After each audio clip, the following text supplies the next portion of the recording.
최근 강한 상승세를 보이고 있는 우리의 주식시장. 코스피 2,300선을 뚫을 수 있을까? 아니면 박스권에서 또다시 횡보하게 될까? 하반기 우리 시장을 전망해보고 투자 포인트 잡아보는 시간 준비했다.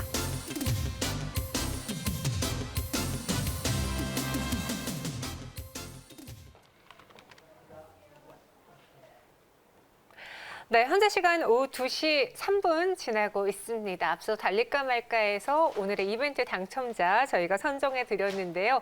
김준호 매니저가 직접 뽑았어요. 배고파님께서 당첨되셨고요. 저희 항상 이벤트 당첨되신 분들의 경우에는 이제 노란톡에서 오픈 채팅방에 증시 오늘과 내일 검색하셔서 들어와야지만 쿠폰 받아가실 수 있다는 것 아시죠?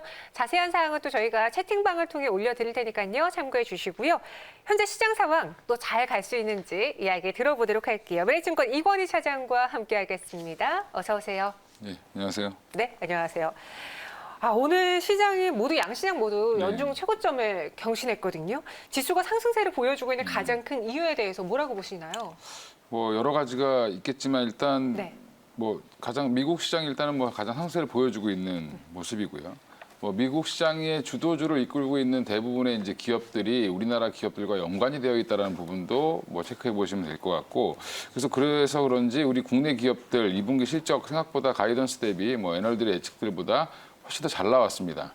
그런 부분들이 이제 외국인들의 매수세도 이제 지난 7월 중순 이후부터는 좀 들어오고 있는 상황이어서 한 25조 팔고 나갔는데 한 2조 원 정도 지금 들어오고 있는 그런 모습을 보여주고 있기 때문에 여전히 이제 상승 분위기를 이어가는 모습이다라고 보시면 될 것 같은데, 특히 이제 7월에 수출입 동향을 보면 수출이 마이너스 7%로 이제 나왔는데 7월 달에 전년 동월 대비죠. 근데 이제 결국에는 그런 내용을 보면 마이너스여서 안 좋지 않냐라고 하지만 4월 달에 마이너스 25%까지 갔다라는 부분까지 보면 사실은 굉장히 좋아지고 있는 모습을 보여주고 있다.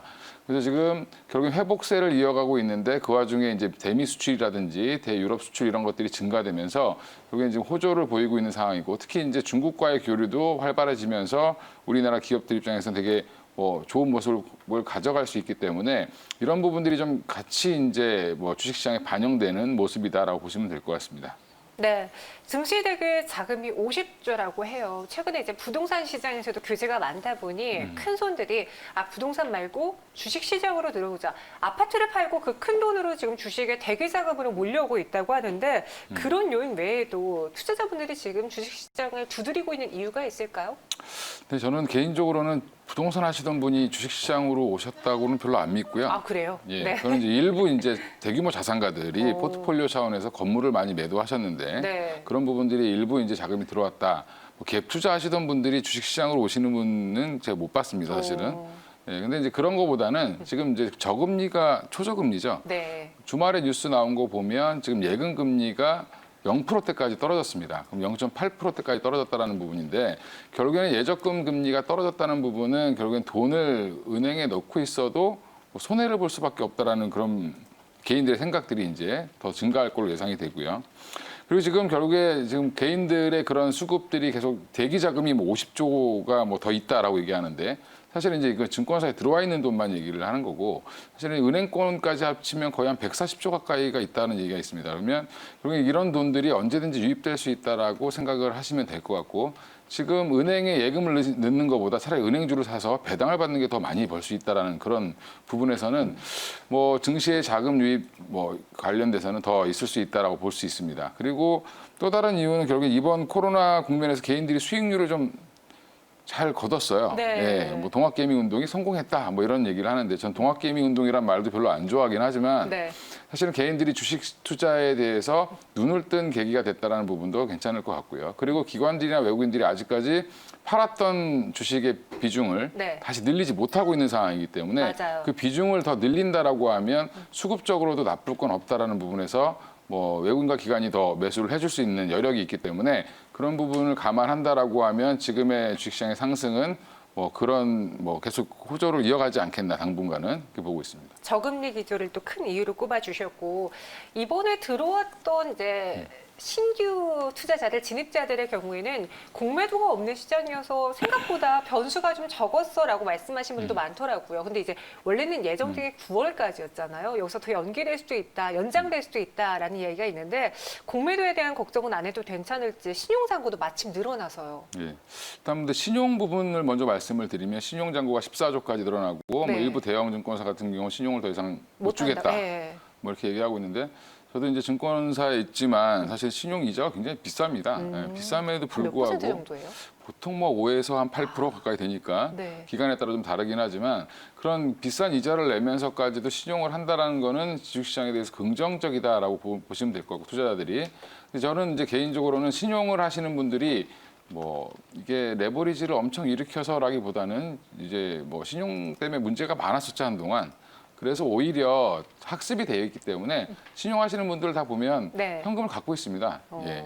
그래서 여차하면 난 늘 수 있다. 반대 매매가 되기 전에 그렇죠. 다시 예. 네. 그런 포지션 정리라든지 이런 것들까지 다 잘 하고 있기 때문에 저는 그닥 그렇게 걱정을 하지 않고요. 오히려 이제 9월에 공매도 9월 15일까지라고 되어 있는데 네. 어제 이제 정부의 발언을 보면 16일 이후로 다시 연기가 될 가능성은 좀 높아질 것 같아요. 예. 근데 문제는 그런 연기가 되든 안 되든지 안 된다라고 하면 만약에 그럼 일시적으로 공매도가 다시 나올 수 있다라는 부분에서는 코스닥 종목 중에 좀 많이 상승한 종목들 같은 경우는 조금 우려가 있을 수도 있다라는 부분은 좀 조심해야 될 것 같고요. 그런 정부 정책의 발표를 조금 더 기다려 보시면 괜찮을 것 같고 특히 이제 외국인과 기관의 이제 수급이 얼마나 들어와 주냐. 그래서 개인들의 이런 신용 잔고를 좀 떨어낼 수 있느냐가 아마 그 포인트가 될 것 같습니다. 근데 한편으로는 그런 말들이 많아요. 지금 실물 경제랑은 전혀 다른 모습의 주식 시장이다 보니 너무 과열된 것이 아니느냐. 만약에 또 여기서 코로나19가 겨울에도 또 한 번 재확산된다면 그때는 정말 파동이 클 텐데라고 걱정하시는 분들 많은데 이런 변수로 우리가 걱정해야 될 사항들 또 무엇이 있을까요? 네, 변수는 굉장히 다양한데 많죠? 저는 딱 결론부터 말씀을 드리면 락다운이라든지 경제 활동을 전혀 못하는 상황이 되지 않는 이상은 아예 이동 금지. 네. 예전에 초창기 때 모습이죠. 그런 모습이 나오지 않는 한 증시는 그닥 그렇게 조정을 받지는 않을 것 같습니다. 왜냐하면 각 정부들이 엄청난 돈을 풀었기 때문에 네. 사실은 그럼 돈의 가치가 좀 많이 떨어졌죠. 예, 그럼 거의 한 20% 가까이 떨어졌다고 봤을 때 그럼 자산 가격은 거꾸로 20% 이상 올라가야 되는 상황이고 그리고 금리 또한 낮아졌기 때문에 그거에 대한 결국에는 어딘가에 가서 돈을 키우고 싶어하는 투자자들의 욕구가 있기 때문에 네. 가만히 있는 사람이 사실은 바보가 되는 그런 시장이 됐다라고 아무것도 보시면 안 하고 있으면요. 그렇죠. 네. 예, 그러면 결국에는 이 중에 미중 무역 마찰이 얘기 나오고 트럼프가 발언을 하고 이런 얘기들이 나오지만 사실은 약간 정치적으로 서로 이용하는 부분이 없지 않아 있습니다. 미국은 중국의 적대적인 얘기를 하면서 트럼프가 좀 사실은 본인의 이익을 위해서 하는 것 같고요. 그리고 마찬가지로 시진핑도 미국과의 관계가 조금씩 삐걱거리는 게 오히려 더 좋다라고 생각을 하고 있기 때문에 이런 것들은 겉보기와 속보기가 좀 다를 수 있다는 부분에서는 이미 이제 변수라기보다는 상수처럼 작용을 하고 있는 그냥 달고 가는 거죠. 코로나도 마찬가지로 지금 그렇게 달고 가는 모습을 보여주고 있는데 그리고 이제 일본의 추가 보복 이런 얘기도 나오지만 사실은 일본의 추가 보복에 대해서 지금 투자자들 중에 걱정하는 사람들은 제가 볼 때 아무도 없는 것 같습니다. 예. 그런 부분은 약간 좀 무시되고 있는 상황인 것 같고요. 아까도 말씀드린 것처럼 결국에는 락다운이라든지 이런 주요 국가들이 만약에 경제 활동이 끊긴다라고 얘기가 나오고 중국이나 미국 같이 이제 큰 국가들이 유럽 같이 큰 지역들에서 주요 국가들에서 만약 경제 회복 속도가 좀 많이 늦어진다라고 하면 그런 부분에서 좀 주가가 쉬어갈 수 있는 타이밍이 나오지 않겠나. 그래서 오히려 그런 게 없다라고 하면 당분간은 오히려 미국 대선 전까지는 좀 상승하는 국면을 이어가지 않겠나 보고 있습니다. 내수 경기가 불안하다라는 이야기도 많은데 저는 이제 개인적으로요. 타국과 비교해봤을 때 이렇게 경제 상황이 정상화된 나라도 드물지 않을 것이다. 그런 점에서 우리 증시가 모멘텀이 있었고 여기까지 올라올 수 있었다라고 보거든요. 그에 대해서는 어떻게 생각하세요?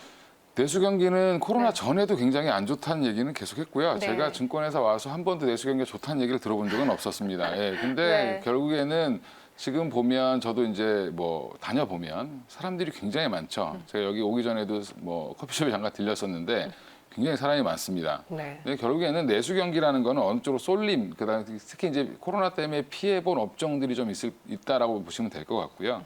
그리고 지금 주요 국가들에 비해서 우리나라는 뭐 사실 재정 정책을 많이 안 썼기 때문에 아직까지 더 쓸 여력은 충분히 더 있는 국가라는 부분에서는 내수는 뭐 사실 정부의 돈을 좀 더 풀면 사실은 더 좋아질 수 있겠죠.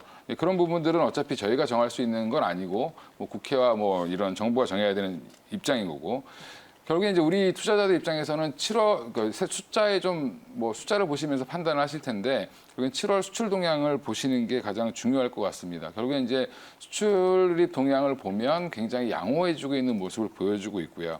마이너스 7%라는 거에 대해서 뭐 뉴스에서는 굉장히 안 좋은 것처럼 얘기를 하고 있는데 전 세계적으로 봤을 때는 굉장히 양호한 모습을 보여주고 있고 네. 거의 뭐 전 주요 국가들 중에서 마이너스 7%까지 회복됐다라는 부분은 뭐 거의 1, 2등 안에 들지 않겠나라고 생각을 하고 있는데 4월에 마이너스 25.5%까지 수출이 줄었다가 지금은 한 자릿수로 이제 줄어들고 다음 달이나 다다음 달 정도가 되면 뭐 이제 이번 달이나 다음 달 정도가 되면 뭐 플러스로 전환할 수도 있지 않겠나라는 그런 기대가 있습니다. 결국엔 그 내용들을 보더라도 우리나라 주요 산업들이 뭐 석유화학이라든지 일부 조선 섹터를 제외하고는 굉장히 수출이 늘어나고 있고 특히 이제 미국이나 중국 같이 주요 국가들한테 뭐 굉장히 많이 늘어나고 있는 상황이고 특히 최근 들어서 전기차 관련된 유럽발 수출도 늘어나고 있기 때문에 결국 이런 것들을 총체적으로 고려해 봤을 때 뭐 저는 그렇게 뭐 이렇게 나쁘게만 볼 필요는 없고 즉 아직까지는 긍정적으로 보는 게 맞다. 예. 주식도 결국에는 뭐 마이너스 났다가 적자였다가 흑자로 돌아서면 굉장히 좋아지죠. 그렇죠. 예, 그런 과정이라고 보시면 될 것 같습니다. 네. 그럼 이제부터 중요한 겁니다. 오늘 코스피, 코스닥 모두 연중 최고점 넘겼다라고 말씀드렸잖아요. 코스피 지수가 2284선까지 갔고요. 코스닥의 경우에는 오늘 834.54포인트까지 올랐습니다. 그럼 여기서 코스피 2300 뛰어넘을 수 있을까요? 하반기의 예상 밴드 어디까지 보세요? 뭐 지금 여러 가지 얘기들이 나오곤 있는데 네. 뭐 전문가들이 지수를 예측하는 거를 뭐 굉장히 두려워하고 있죠. 어려워하시죠. 예. 네. 왜냐하면 증권회사에서 여태까지 얘기했던 뭐 연간 전망이 맞은 적이 거의 없었습니다. 네. 예. 그래서 그때 자꾸 바꾸죠. 예. 근데 결국에는 네. 외국인과 기관의 수급이 아까도 말씀드린 것처럼 중요하다. 여기서 개인들이 지수를 끌어올리기에는 사실은 좀 부담이 있고요. 여기서부터는요. 예. 네. 개인들은 굉장히 좀 영리하게 매매를 하기 때문에 요즘에 좀 많이 오르면 팔죠. 예, 근데 결국에는 이 추세를 이어가면서 끌어당길 수 있으려면 결국에는 시총 상위 종목들 위주로 좀 올라가야 되는 상황인데 지금 시총 상위 종목 중에 포진되어 있는 종목들 간에 뭐 사실은 격차가 굉장히 큽니다. 삼성전자가 최근에 오르긴 했지만 뭐 많이 못 올랐습니다. 그리고 뭐 SK 하이닉스라든지 특히 이제 뭐 자동차 업종들은 좀 안 좋았었는데 최근 들어 올라오고 있는 섹터들이 그쪽이 좀 올라오면서 여러 가지 얘기들이 나오고 있지만 아직은 좀 더 미미하다라고 봤을 때 기관 외국인들이 이런 쪽을 좀 매수해주면서 지수를 좀 당겨줄 수 있다라고 하면 뭐 2,300은 충분히 돌파할 걸로 예상을 하고 있고요. 하반기에 뭐 얼마까지 갈 거냐라는 부분보다는 뭐 이 추세가 이어질지 말지를 보시는 게 더 맞을 것 같고 코스피 시총 상위 종목들의 이제 특히 이제 많이 못 올랐던 종목들, 뭐 삼성전자라든지 전기라든지, 그 외에 이제 현대차, 뭐 기아차, 현대 모비스 이런 종목들이 어떤 움직임을 보이는지가 가장 중요할 것 같습니다. 그리고 기존의 주도주들이 신고가를 내면서 계속 갈 수 있는 모습을 보여줄 수 있는지도 굉장히 또 중요한 뭐 관전 포인트라고 보시면 될 것 같습니다. 네, 그럼 마지막으로 이러한 호재가 남아있는 아직 추가적인 상승이 가능한 우리 증시, 지금 눈여겨봐야 할 섹터로는 무엇을 꼽아봐야 될까요, 이건 차장님? 지금 그저께 지난주 말부터죠. 이제 뭐 네. LG화학이 실적을 발표하면서 네, 뭐 엄청 어제 뜨거웠죠. 제가 증권회사 다니면서 LG화학이 11% 올라가는 건 처음 본 것 같은데. 예. 네. 예, 굉장히 무거웠던 주식이고 작년 내내 제가 상담을 제일 많이 했던 종목이라고 생각해도 오. 과언이 아닙니다. 만나는 분들마다 LG화학을 어떻게 해야 되냐. 네. 예, 그래서 제가 그냥 갖고 계시면 괜찮을 겁니다라고 말씀을 드렸는데 사실은 LG화학이 실적이 잘 나온 부분, 특히 이제 2차 전지 관련돼서 자동차 관련된 2차 전지, 대형 2차 전지에서 좀 처음으로 실적이 이제 플러스로 돌아섰죠.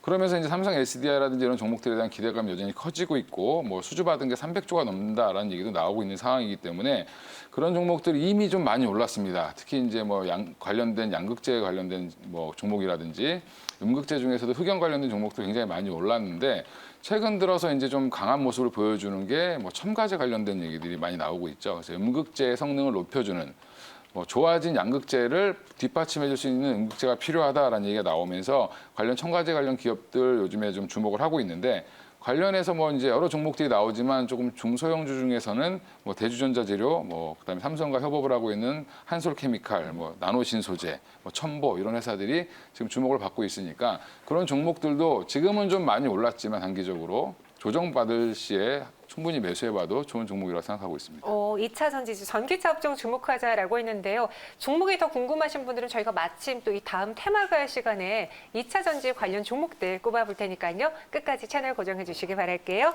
네, 차장님 여기서 인사드리도록 하겠습니다. 오늘 말씀 고맙습니다. 감사합니다.